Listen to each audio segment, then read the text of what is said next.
Step into the metalverse, a vast, ever-evolving realm where industrial metals take shape amidst shifting prices, market trends, and supply chain forces.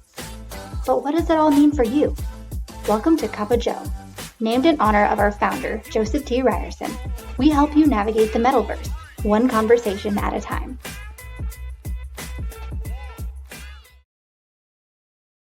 Welcome to September's Cup of Joe. We're coming to you live, pre-recorded. Now, if that makes no sense, let me explain. It is Thursday, September 4th when you're watching this. However, we're recording on September 2nd, just 2 days prior.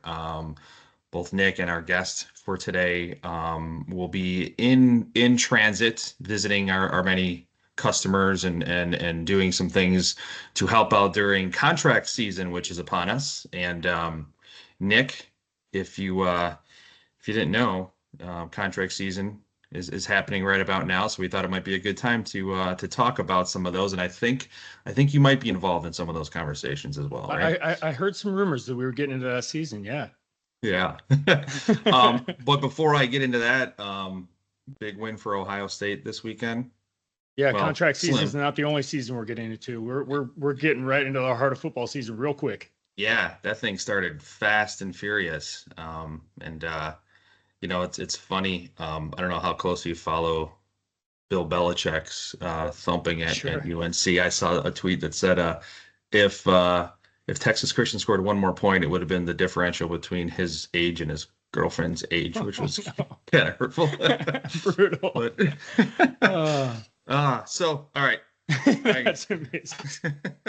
I digress. All right. So, like I said, we have a special guest today. We're pre-recorded, but that doesn't mean we won't be able to take your questions. I still want you to drop questions in the Q&A, and we will get those over to Nick, and we will get those over to our guest today is Pat Ford, and we'll do our best to answer those as we can. So a little bit different circumstances, but I think we didn't want to move the date or move this because I think there's some important things going on, especially related to tariffs and some other things, like always. But I've alluded to the fact a few times. Pat, welcome. Pat, he's our general manager of global accounts. Welcome to Cup of Joe. Is this your first time joining us? My first time, yes. Mike, Nick, Jason, thanks for having me. Amazing. It's got to be some gong or something when the first timers. That's what we should have. So as I mentioned, contract season, Pat's working with some of the largest manufacturers in the world, really helping them secure contracts and their metal needs. And that's when buyers and sellers are really kind of negotiating. I'm going to let Pat get into all that. But Nick, give us a lead in what's going on in your world before we dive into this. Oh, man. I mean, I'm just hoping that between the timing of us recording here on Tuesday and the upcoming Thursday, there isn't some sort of hailstorm within the news that causes things to be totally different.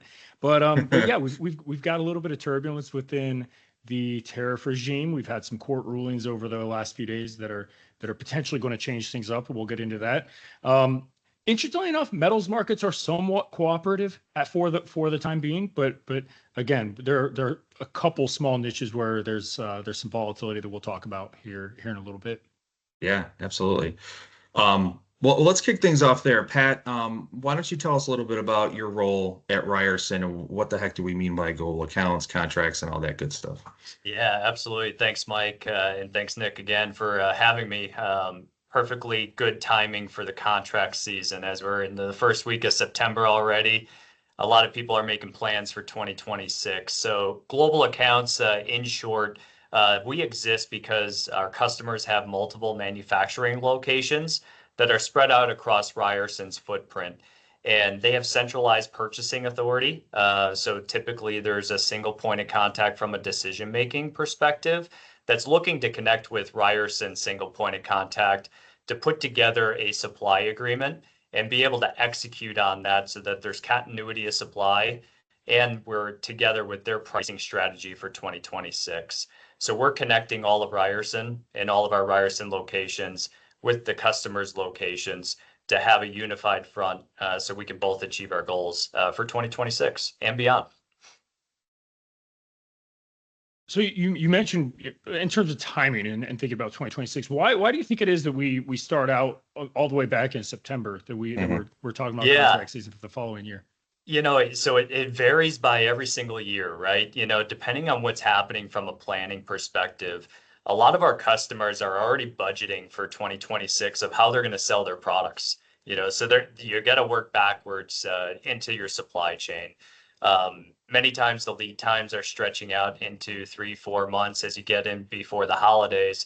So really what our customers are focused on is, what is my metal pricing going to do for 2026? How do I secure that? And then most importantly, how do I make sure I have metal in the event that there is some sort of hopefully nothing soon, right? But any sort of a change in allocation and a change of availability of metal. So really it's focused on, how do we best plan for the 2026 calendar year so that our customers can be successful? And Nick, you're probably involved in a lot of those discussions, right? From a hedging perspective, is when I hear Pat talk about the pricing and availability of metals, that speaks right to locking in and hedging some contracts, right? Yeah, of course. I mean, again, we always like to say hedging is not for everyone, fixed pricing is not for everyone, but for those who want to have stability in their pricing, we certainly want to come up with strategies to do so, either with physical supply chains or using financial contracts, which is going to be more in my world. Yep. So go ahead. I thought you were going to say, yeah. So Pat, you're talking about so multiple manufacturing locations, kind of one centralized purchasing. Is there a minimum metal spend? Is there a type of metal?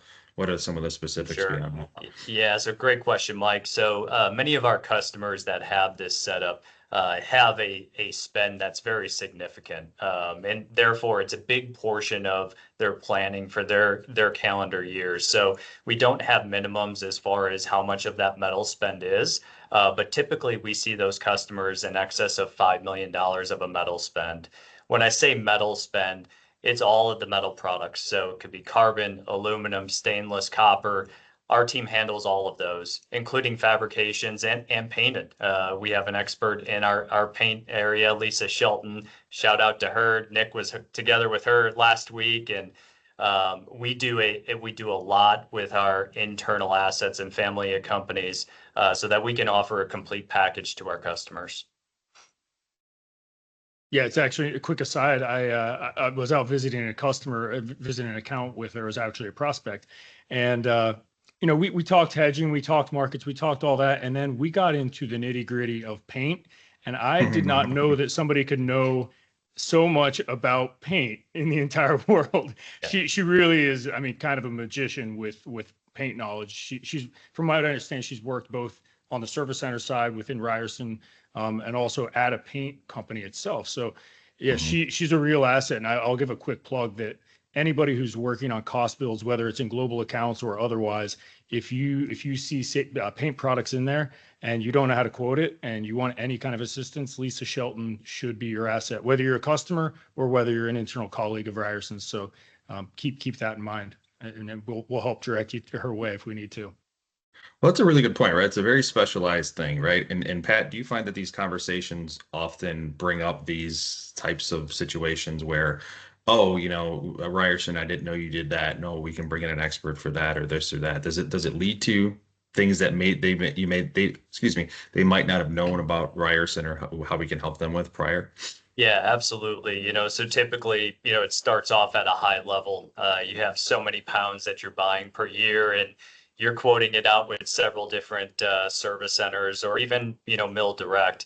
Where Ryerson comes in is an opportunity to dig in deeper, and figure out what are those challenges that you're having with a certain product or a certain application or a certain location that's within your network.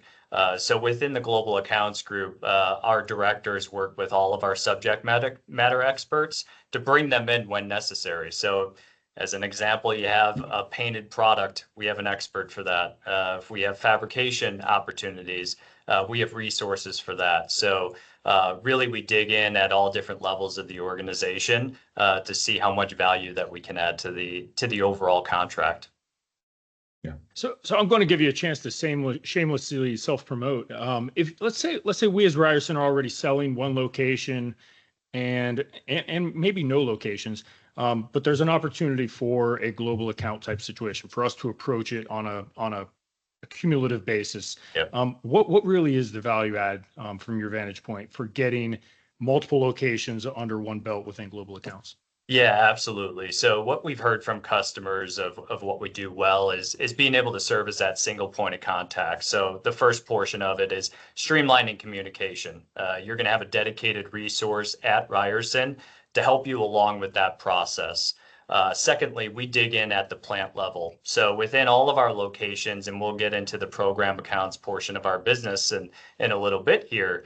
But we connect all of the Ryerson locations and their local sales team and sales management so that there is a local connection between our customers' locations and our local Ryerson.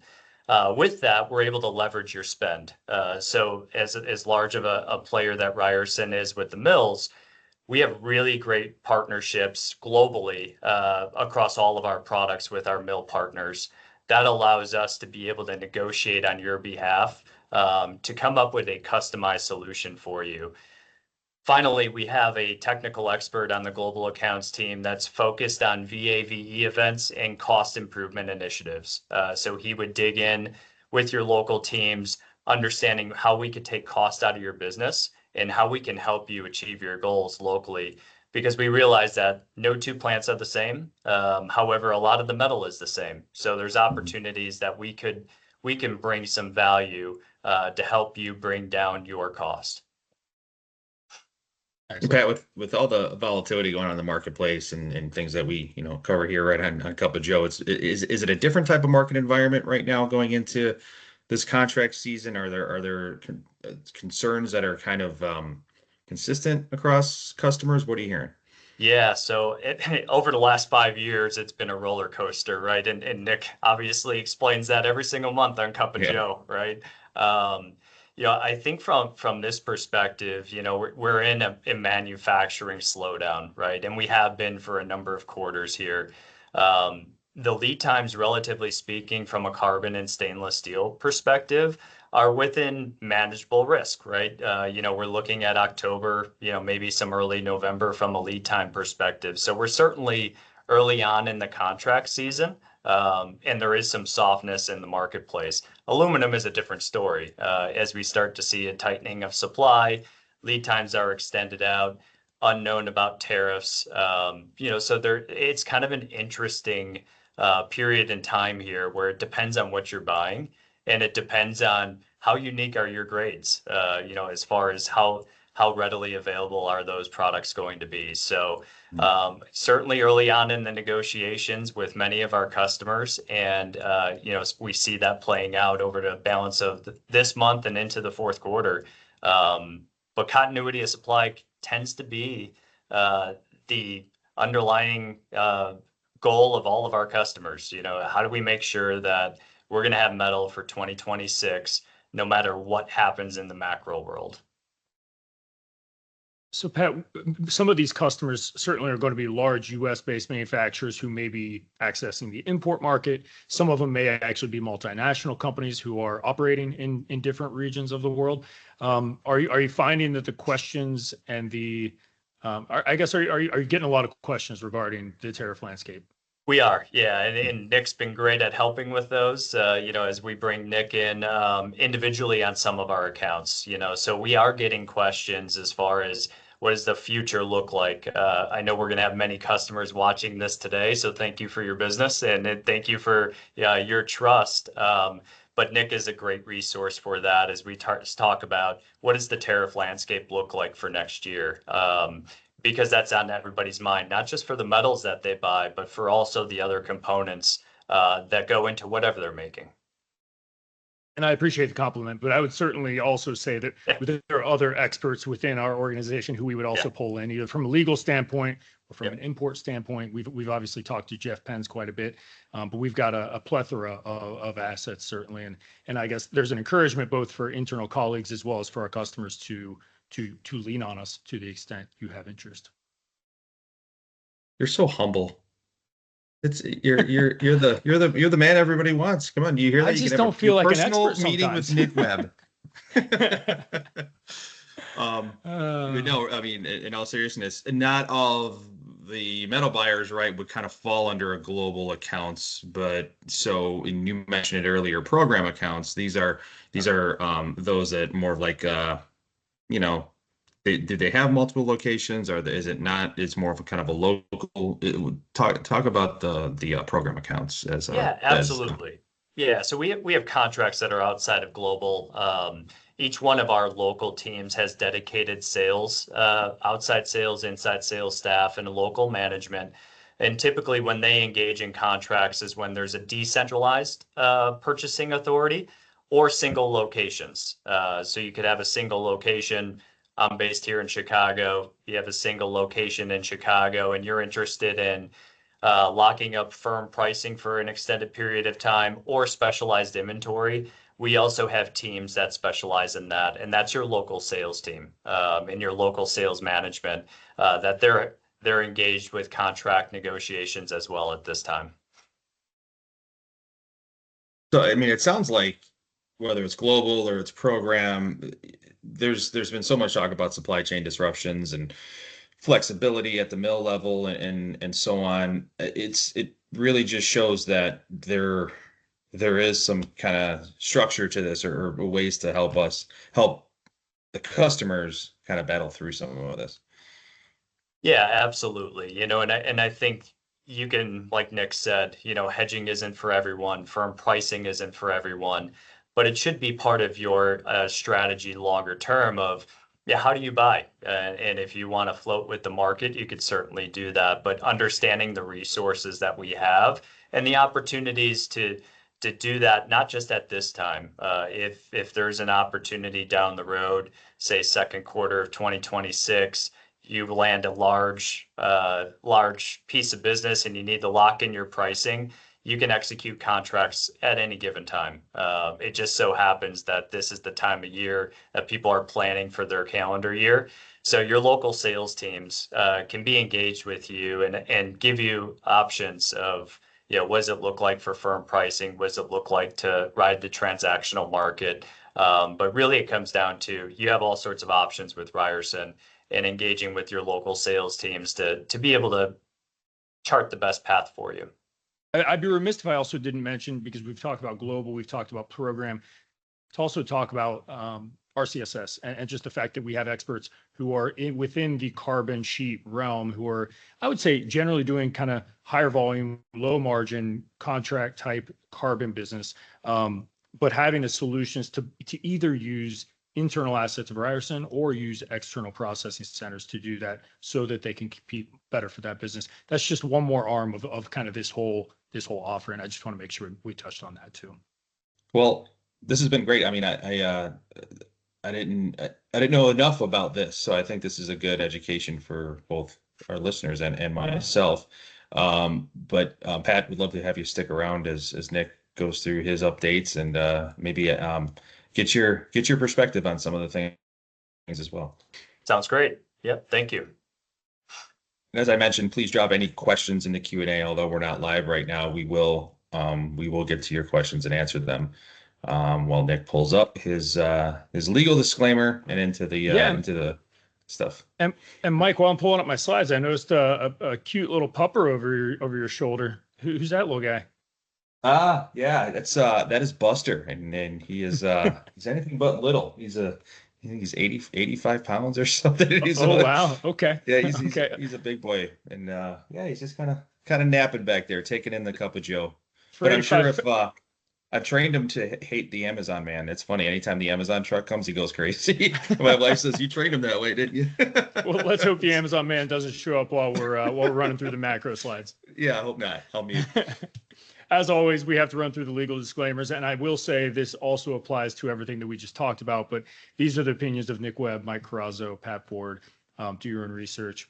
Got a lot of good content ahead, so hopefully you all enjoy. The first of which is that on Friday afternoon, I think this happened just after the market closed, an appellate court ruled that some of Trump's tariffs are actually illegal. Essentially, the overarching idea, because I don't want to get into the legal woods, I'm not a lawyer, but the overarching idea was effectively that in the belief of this court, the judges within it, they decided that basically Trump's tariffs were overstepping his authority. They were going a little too far. Specifically, what this addresses is not going to be the 232 tariffs on steel, aluminum, those aspects, and copper would be within that as well. This is going to be more related to the IEEPA and the Liberation Day reciprocal tariffs. As I understand it, there is a possibility that those things could get repackaged under something like a Section 232 or like a Section 301. But as I get it, those avenues are just a little more difficult, a little more time consuming, and that was why they originally didn't go down that path of using Section 232 or 301. But long story short, for now, at least from my take, this seems like a little bit of a nothing burger, at least for the next several months, because it seems like it has pretty high likelihood that this ruling is going to go to the Supreme Court. And from what I understand, the earliest that something can go to the Supreme Court is likely going to be sometime in summer of 2026. So between now and it going to the Supreme Court, there is really no change to what's been put in place. So, call them smart like a fox or not, whether or not those tariffs are ultimately deemed illegal or not, say 12 months from now, they are still in effect for the time being. So again, it's a headline grabber, but it isn't going to move the needle too much on the short-term tariff effects for imports. It seems regardless, there will be very limited impact on metal imports. Is that right? Yeah, I would say very, very little impact on the tariffs specifically on metals. So yeah, what we knew a month ago with regards to the 50% tariffs on Section 232, those all remain in place. All of the tariffs that remain in place from, say, Trump's first term or even Biden or Obama's terms when they put the steel tariffs in place against China, all of those for now remain in effect. Yeah. Getting into PMIs. So this is the S&P Global, looking at the global PMIs. If you've tuned in before ever, you've seen this chart because it's one of my favorites. It's not going to be obvious that this is the case, but going from the July data to the August data, which I apologize, we don't have all of the regions of the world just yet, but I did a little bit of quick math and just kind of averaged it up, the figures for July and comparing them to today. And we are getting some incremental positivity. It's about 0.8 on this index, which would take us into positive territory because for those who don't know, a PMI above 50 is suggestive of year-over-year growth. And going down the list, you can see a couple little pockets of strength. The United States, the PMI has actually moved pretty firmly into positive territory. It's that 1 second second down. You still got a couple regions of Europe. You got Greece and Ireland, Netherlands. And as we've seen for the last probably 2 years, India continues to go gangbusters. But on the whole, looking at July versus August data, the figures are coming in a little stronger. It's not it's not a massive tailwind, but it is certainly incremental strength. I will note that these data points have been somewhat choppy over the last course of this year. You can see that we've sort of been teetering on either side of 50 on the global figures, but it does feel as though we're at least seeing a little bit of optimism on the S&P index. Switching over to the Institute of Supply Management, or the ISM, this one came in earlier this morning just a little bit softer than the S&P Global did. The quick summary I would say is Institute of Supply Management tends to be a smaller grouping of survey respondents, tends to be more specifically purchasing managers, whereas the S&P Global can include executives, sort of C-suite people. So there could be some deviations in how certain parts of the organization is feeling about the economy. But a couple things I want to point out. I've put the green and the red stars next to them. The first of which is ISM new orders. While the headline number came in a little softer and is at 48.7, the new orders number actually came in firmly stronger at 51.4. So that's one that could be a little bit of a leading indicator that we're starting to see a very, very minor tailwind. Unfortunately, on the employment side of things, those numbers are still pretty ugly. It improved very slightly in terms of how weak or how slow that side of things is. But a 43.8, that's not a number to be excited about. That's a pretty weak employment picture for these surveys.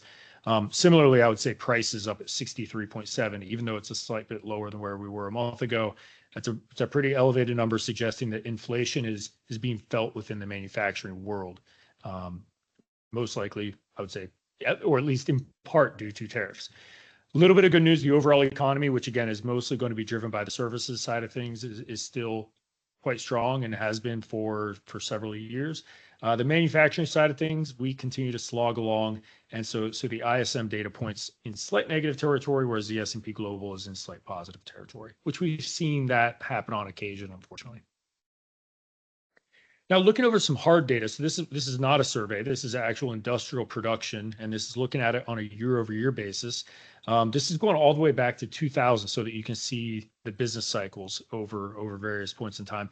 And I will admit, we're beginning to see small tinges of optimism within the industrial production data. It's not going gangbusters or anything, but it does look as though we're seeing a little bit of firmness in the overall headline industrial production number. We'll get into what's driving that here in a slide or two, but this number of the growth of 1.43%, that's the highest since about 2 years ago, in 2023. So again, small signs of encouragement there. I'm not ready to say that we're back in the next bull market for manufacturing, but it certainly feels as though things are perking up a little bit. Maybe as we get a little bit more clarity around trade policy, perhaps we start to see some things on the interest rate world that can add a little bit of a tailwind there. But it's something to keep an eye on for sure.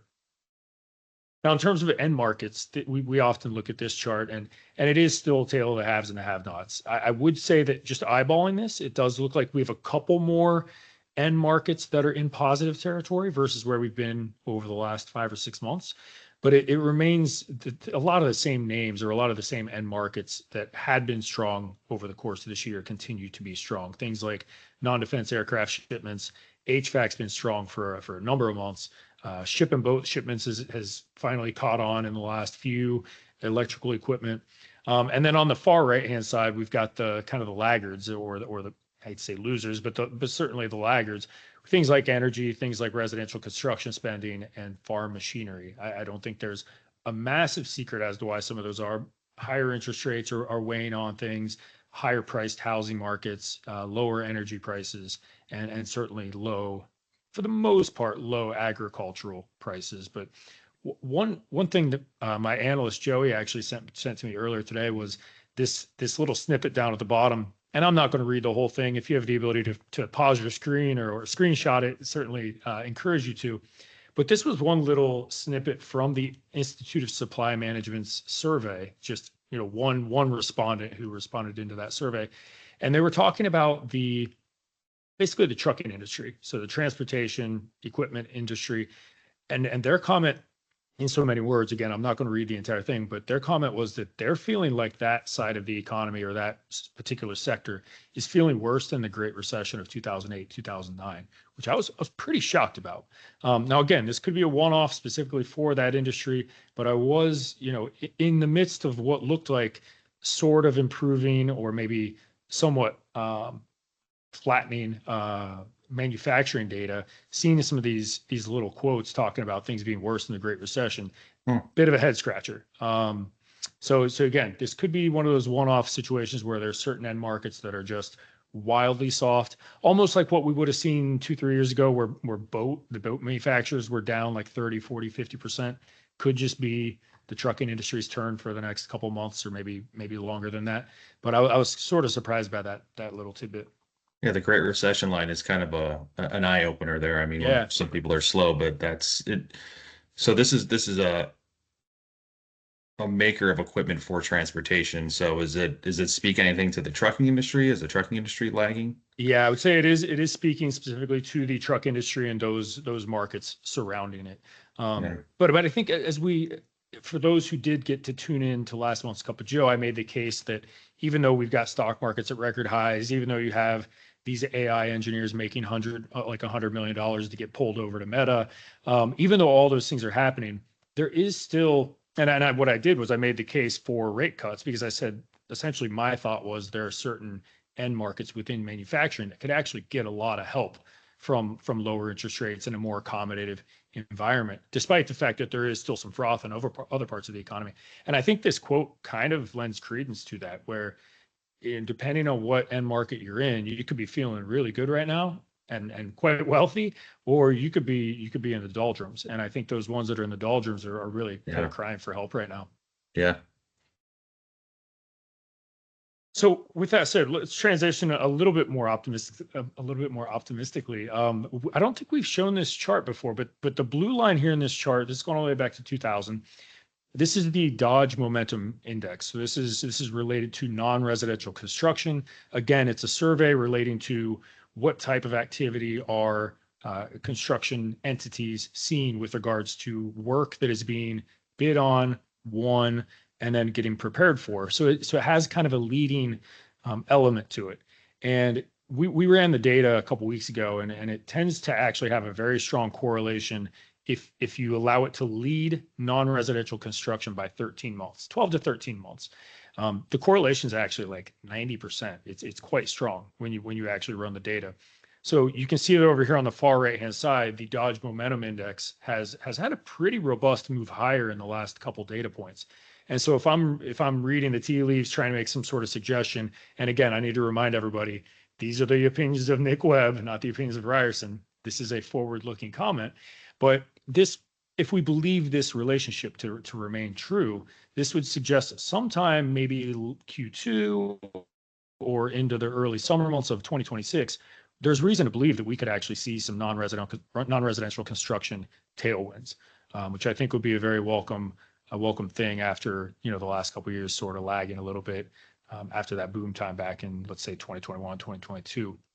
So kind of a different way of looking at things, but I think, assuming this relationship does hold up, and I think there are some reasons to believe that when you look at like data center work, some of those things that are being bid on right now, the rubber will actually not meet the road until sometime in 2026, 2027, 2028.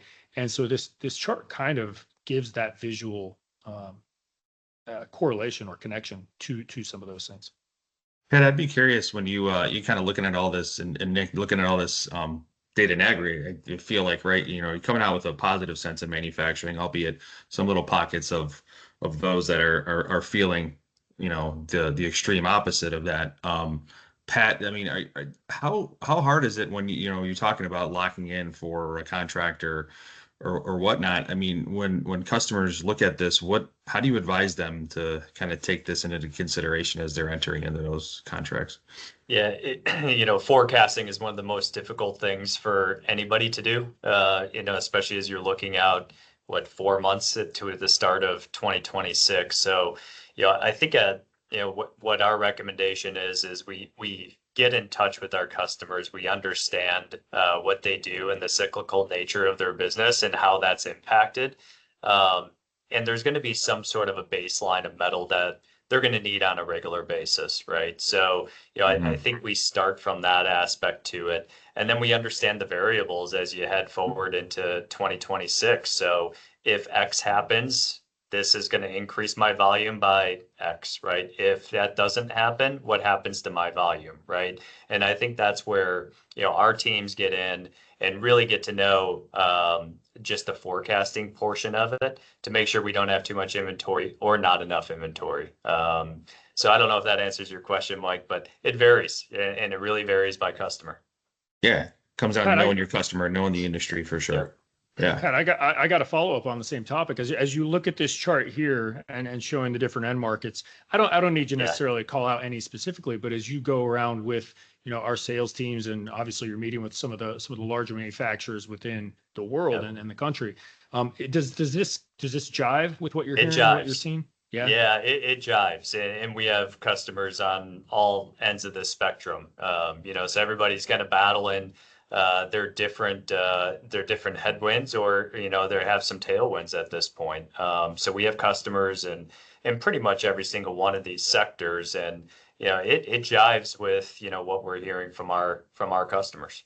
Interesting. Well, it's good to at least hear that the anecdotes from the customer base are somewhat correlated to what we're talking about here on Cup Geo. So switching over to basically the interest rate regime, Federal Reserve, there actually has been a little bit of turbulence within within the Fed over the last 30 days. I'll just really quickly note what's going on. We, in the last 30 days, have had a Fed governor who is essentially being called out for mortgage fraud. And I'm not going to comment whether or not I think it is or is not, but I will just state that it does appear as though the pressure from the White House is growing ever stronger around the Federal Reserve and the interest in kind of controlling the narrative and even the people within the Federal Reserve to try and get interest rates brought down at a faster clip. That effort does appear to be growing, whether we like that or not. But before I get into, what's going to happen with interest rates here in the next couple of weeks and maybe next couple of months, obviously we have to first touch on inflation and where we're currently seeing things. We touched on this chart last month as a way to say the inflation that we're experiencing, at least at the CPI, PCE, PPI level, it's really, for the most part, not goods oriented. And what the goods within this chart would be any of the purple section. You can see that goods inflation was a pretty major thing back in 2021, 2022. It actually ended up being a headwind on inflation from 2023 through the last couple months. But long story short, if we're talking about a PCE, which is personal consumption expenditures, tracking right around 2.9%, almost 2.5% of that 2.8, 2.9 is from services. So it has very, very little to do with the manufacturing economy, the metals that we buy and sell. And so I'm actually, again, kind of making the argument that manufacturing sort of needs a little bit of help from the Fed to bring interest rates down, because any inflation that is out there isn't related to our world that we're typically dealing in. Now, I will admit that the PCE number of 2.9%, that is still above the Fed's target. But as we sit here today, we are seeing an employment picture that is softening. We looked at this chart last month, but I'll just reiterate it. It does feel like we are seeing the employment scene within the United States getting incrementally weaker. And I believe that the Fed is going to allow that to take precedence over an above target inflation number. So I think they're going to want to address the jobs market much more with much more emphasis than caring as much about the inflation side of things. And with that, the market tends to agree. And this number is going to look fairly similar to where we were last month, but we're now about 2 weeks away from the next Fed meeting. And as we sit here today, barring some major surprise in either inflation data or employment data, it's looking pretty highly likely that there's going to be at least a 25 basis point cut come September. Further, as we roll through the balance of this year, there is an expectation that we're going to see at least a second rate cut at either the October meeting or the December meeting. So it looks as though, I hate to say it this way, but Trump is beginning to get his way with regards to a lower interest rate regime, at least in the front end of the curve. Now, some of that's a little bit of bad news, that if it's on the back of a weaker jobs environment, that's not necessarily a good thing. Hopefully they're able to have our proverbial soft landing, but it does look as though we're getting into that regime where we're going to see some interest rate cuts here in the coming months. And lo and behold, if Trump does in fact get that majority that he wants, where most of the people on the Fed board are siding with him with a lower interest rate environment, then that process could speed up even further. It does help, right, with borrowing, right, and investing in equipment and things of that nature. So there's the positive spin to that for sure. Absolutely. And the positive spin on that's kind of depicted here, which is this is a 2-year treasury yield. This is a 5-year chart. And you can see the roller coaster ride we've been on, where, let's say back in 2021, we were essentially running at a year and a half of 0% interest rates as inflation was moving higher and higher. And there's a whole discussion about whether it's transitory. It turned out not to be for the time being. The Fed did have to quickly hike interest rates, and you can see they had to take them up north of 5%. The 2-year treasury yield has, for the last year and a half, has been beginning to fade a little bit lower, kind of tracking the notion that the Fed should begin cutting interest rates. And I've drawn in a couple lines, and I apologize, they're probably a little difficult for our viewers to see, but there's sort of the white trend line just showing that over the last several months, we've seen things moving lower and lower and lower. And then there's the red line, which I'm kind of calling support. it's sort of technical support, right around the 3.6% level. If we do in fact get a Federal Reserve that comes out very dovish and is rapidly cutting interest rates, I do think we're going to see this 2-year yield move pretty rapidly lower. And the 2-year yield I would call either a short-term yield or the front end of the curve, however you want to say it. But Mike, to your point, a 2-year Treasury yield is a pretty good barometer for the way in which corporations borrow. We as a Ryerson or any of the big agricultural, if they're going out and they're trying to raise debt, probably they're going to be doing it in a duration that's somewhere around 2 to 5 years, most likely. Maybe they'll go a little longer than that, but usually when corporations borrow, they borrow on a little bit shorter term. And so lower interest rates absolutely would benefit those corporations and or anybody looking to buy a large piece of machinery on debt that's issued over those timeframes. It would help to make those types of things cheaper. Mhm. So that's certainly a benefit. There's something kind of peculiar going on in the economy, though, where you look back at the long end of the yield curve. So things that are maybe 10 years all the way out to 30 years, think mortgages. That market is acting a little bit different. And you should be able to just visually see it when I compare the two charts. The 30-year Treasury yield is not going down. In fact, if anything, it's going up. And it's kind of retesting those 5-year highs. And this is one where I think, as you hear the administration talking about, they want to make it easier to purchase houses, and that's why they want to cut interest rates. Well, the unfortunate thing is the Fed doesn't really control the long end of the yield curve. They really just control spot interest rates. So spot interest rates may help to bring down the cost for a corporation to borrow, but for somebody who's looking to buy a house and wants a cheaper mortgage, this trend is going to make things a little more difficult, not easier, because again, the Fed does not control the long end of the yield curve. The long end of the yield curve is going to be much more driven by things like long-term inflation expectations, creditworthiness of the U.S. government. And as we've talked about in prior Cup of Joes, we have pretty major deficits here within the United States, and they don't really seem like they're improving. Our federal debt levels $37 trillion and growing quickly. So some of those things are at some point going to be an issue. And that's what the 30-year Treasury yield sort of trying to price in right now, which is saying at some point the U.S. government might actually be maybe not a credit risk, but I need to get paid a little bit more to lend to you if I'm going to. Pat, how about you? Do your customers look at that short-term Treasury yield when they're looking at some of the efforts they're doing with you and your team? Yeah. So yeah, just like Nick said, it's all about the cost of borrowing money, right? And so obviously it's a big portion of their business. Yeah. And Mike, I would even say, and hopefully this isn't overly transparent, but even we at Ryerson, we're watching things like the 2-year yield, the 3-year yield as a potential scenario to maybe lock in interest rates or take on more debt at various points in time. I'm not saying that we're doing that right now, but we would watch sort of that 2 to 5 year time frame as a barometer for where our cost of borrowing is. So it's certainly relevant to people like us. Yep. Makes sense. So moving over to the metals world. First things first, on the steel side, as we often do, we like to look at U.S. prices relative to prices around the globe. U.S. prices are in white, Northern Europe prices are in blue, and Chinese prices are in orange. And the Chinese prices, they just can't seem to get off the floor. They're still trading down around $432 a short ton, just extremely low levels. It's hard to imagine many of those steel mills are making money without government subsidies. Not too much of a different story for many other parts of the region, where we're looking at Northern Europe pricing around $602. Mills might be making a little bit of money there, but not crazy amounts. It does still remain the case that the United States market is, from a pricing standpoint, sort of a diamond in the rough.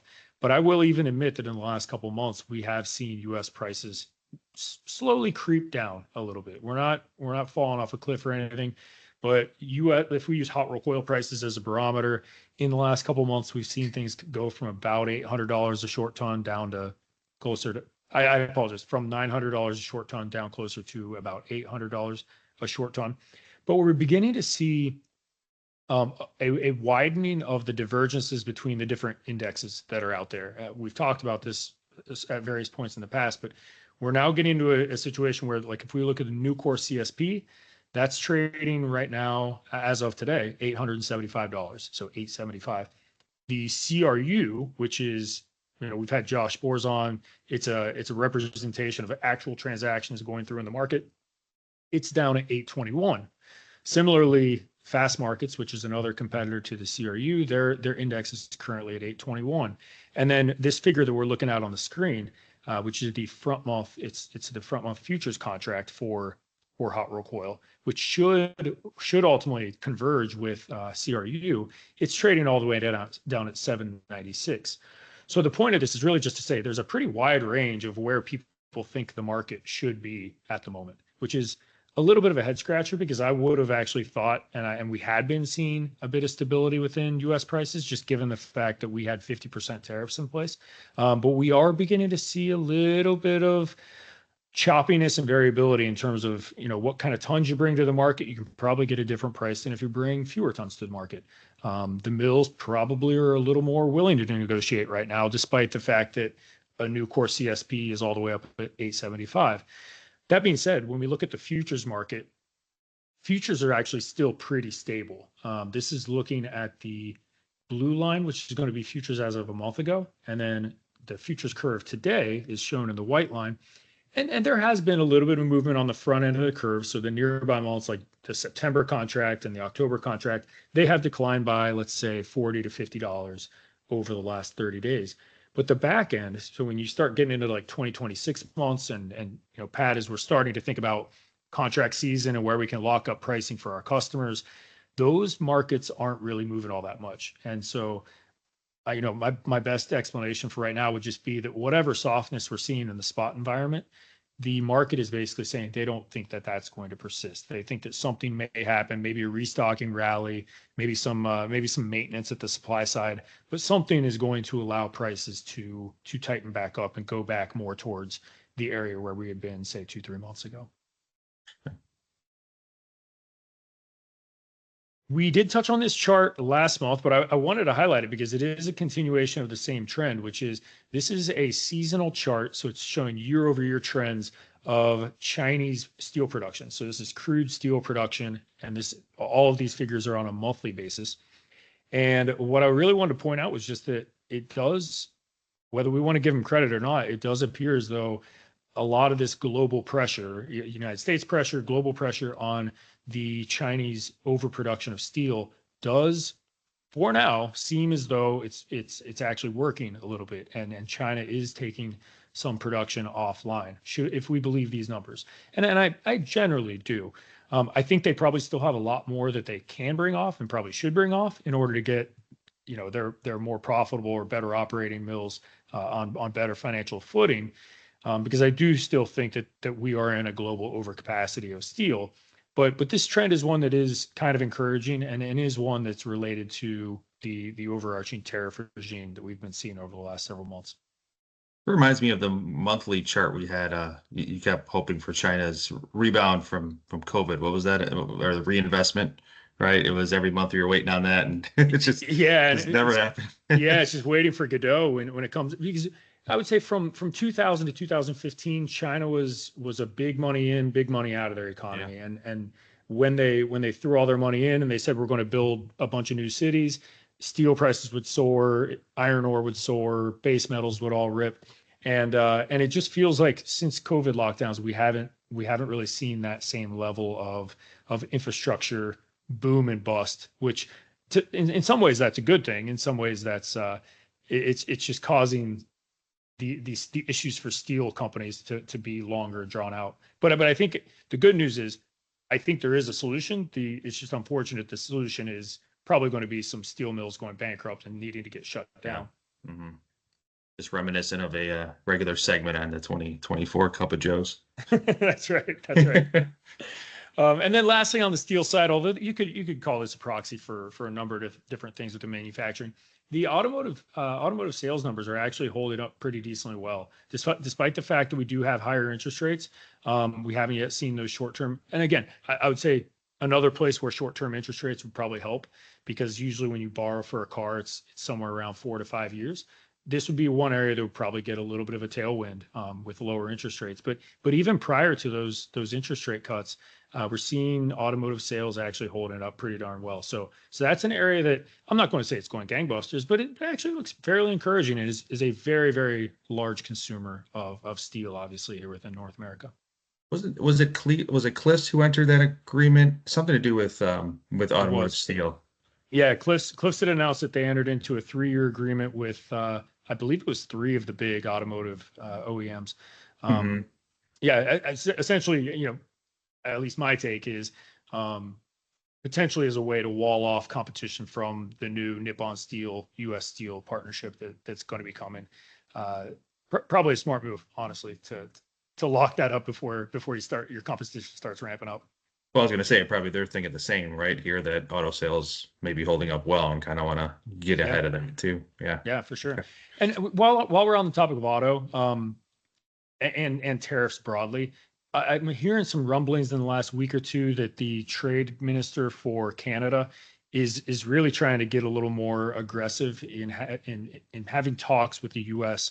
about not just steel and aluminum, but also automotive broadly, because that is a big cross-border relationship that I think is suffering because of this. So we're going to keep our eyes peeled for any real headlines around that. But it sounds like at least anecdotally, that trade minister is really trying to get some sort of agreement, maybe on like a USMCA basis, to have a better trilateral partnership between Canada, United States, and Mexico. Interesting. Okay. This one is, I'm going to cruise through this because it's a very similar story. But the good news on nickel, well, I say good news if you're holding inventory, we are seeing much tighter bands with nickel prices versus where we've been, say, 3-4 years ago. Massive amounts of volatility in 2022 through 2024. We're now getting into an area where $6.75 to $7 a pound feels like a pretty comfortable zone for now. And I drew in the moving average lines just because they tend to do a good job of showing just the relative stability that we're seeing within nickel markets right now. And in my personal opinion, as we're thinking about customers looking at fixed pricing, I think the nickel market and stainless market is one area where I would encourage people to consider, putting on hedges or considering fixed pricing options, because as you can see on a 5-year basis, we're at pretty depressed levels, and we can actually, we could lock up those depressed levels for 6-12 months into the future, should that be of interest for any of our customers. And I think the numbers probably have a better likelihood of moving higher from here than lower from here, just because at some point the cure for low prices is low prices, and more nickel miners kind of go bankrupt the longer we stay down around these levels. But the good news for end users of stainless is there's actually been a pretty large reduction in volatility, which I think whether you hedge it or not is going to be a welcome thing. And part of that reason why I think we're seeing a little bit of stability is the ramp up in inventory. So this is looking at London Metal Exchange inventory levels. And I drew in these bands just to try and give a visual of, let's say a year ago through just a couple months ago, the ramp up in nickel inventories was moving at a pretty rapid clip. And we've talked about it in a couple of shows, that Indonesia just continues to try and gain market share. They continue to produce, and it does look as though that pace of overproduction is beginning to wane a little bit. I think we're getting into a price level where places like Indonesia are finally saying, why in the world are we doing this to ourselves, where we just keep grinding the price lower and lower and lower to try and win market share? Maybe there's some better balance of, if we tighten up on production growth a little bit, we can get a little better prices, we can make a little better margin. And so I think we're seeing some early signs of that, where within that red area over on the right, it does look like the pace of growth of nickel inventories is beginning to slow a little bit. And I think that's why we're seeing some stability in prices on nickel as well. And last, but certainly not least, my favorite phrase, Mike, the aluminum market, although we've seen fireworks in the last several months, it's been somewhat calm over the last couple weeks. And what I mean by that is Midwest premiums have absolutely rocketed higher over the course of this year. We've talked about it ad nauseum. We've gone from about 20 cents per pound all the way up to 72 cents per pound, which is, a pretty It's a pretty rapid increase in the cost of aluminum ingot and the cost of common alloy aluminum or extrusions. And you can see that so the blue line is going to be the price to buy aluminum ingot in the United States. The price to buy aluminum ingot globally is going to be the white line. And that market has been quite stable and really mostly range bound for the last year and a half. It's all the volatility has been caused by tariffs. And there just unfortunately isn't a ton that we can do about that. We do have the ability to hedge Midwest premiums and to hedge aluminum ingot. And the good news, if there is any, the good news is that if we were to do a lock for a customer for, say, all of 2026, the pricing that we can obtain in the financial markets is lower than where we currently are. So the current market in the spot environment's right around 72 cents. If we were to lock up for, say, the balance of 2026, that pricing is going to be somewhere closer to like 65 cents. So it's not a massive savings, but let's call it 5 or 6 cents. That might be meaningful for some customers, particularly if they think that the tariffs are going to remain on aluminum. So something to consider. But something else to consider is if in the event you were to consider fixed pricing, there is a possibility that similar to what we saw in copper a couple of months ago, if some sort of exemption or exclusion on aluminum tariffs, most poignantly on Canada, if something were to happen on the exclusion side, we could see very large moves in Midwest premiums. As I mentioned, we're right now in the low 70s, 70 cent premium territory, which is basically pricing in full 50% tariffs on most regions of the world. If we were to see some exemptions on somebody like Canada and Mexico, that premium could drop all the way down to 30 cents pretty quickly. So again, we want to reiterate, we are not saying that that's what's going to happen. We just want our teammates and our customers to know that that is a potential risk. If you as an individual don't think that the tariff exclusions are very high likelihood, then maybe it does make sense to look at locking up some aluminum ingot, because you get the benefit of that 5-6 cents of the downward sloping futures curve. But with that, that's that's a big drop. And I think important note, right? You said, when we talk about hedging or locking up pricing, one might think of just material, but like you said, even the premium is something that you can lock up on. So that's maybe people aren't thinking about that. Yeah, it's an interesting thing because most people in the world, or at least most people in the United States, common citizens don't even know what a Midwest premium is. And yet it's the thing that's causing all of the heartache within the price of aluminum. It's a very specific thing. It's completely based on tariffs, and it's having a quick and robust impact on things. Man, they're not teaching Midwest premiums in school like they used to, huh? It's ridiculous. What are we paying for in these schools? I know, right? Yeah, they should be watching Cup of Joe. That's right. So great stuff as always, Nick. And Pat, appreciate your insights this month. Any closing words from the both of you for this month? No, thanks for having me, and thank you for customers. Thank you for your trust in Ryerson, and we're here to help. So feel free to reach out at any given time. Yeah, I'm going to double down on that. I mean, we're in the thick of the season, so utilize all of Ryerson's assets, whether it's hedging, whether it's our paint expert, Lisa Shelton, whether it's RCSS. We got a lot of tools in the tool chest. It's just about deploying them in the right way for you. So whether you're an employee of Ryerson or a customer of ours, keep us all in the loop. We'll get you in the right spot. Yeah, and apologies again for not being live, but send those questions to if we got some here I saw coming in or we'll see coming in on the Q&A. If not, send it off to cupofjoe@ryerson.com, and we can get those questions answered for you. Hey, Mike, one really important thing before we go. Yeah. It looks like your dog may actually have sensed that we're about done with Cup of Joe for today. I thought so too. He got up as soon as you said last but not least. He's like, what? He's like, all right, it's right. That pup is growing impatient. He heard it. Yeah. He's like, Are we done yet? With that said, we'll bid you a farewell until next month. Thanks, everyone. Thank you.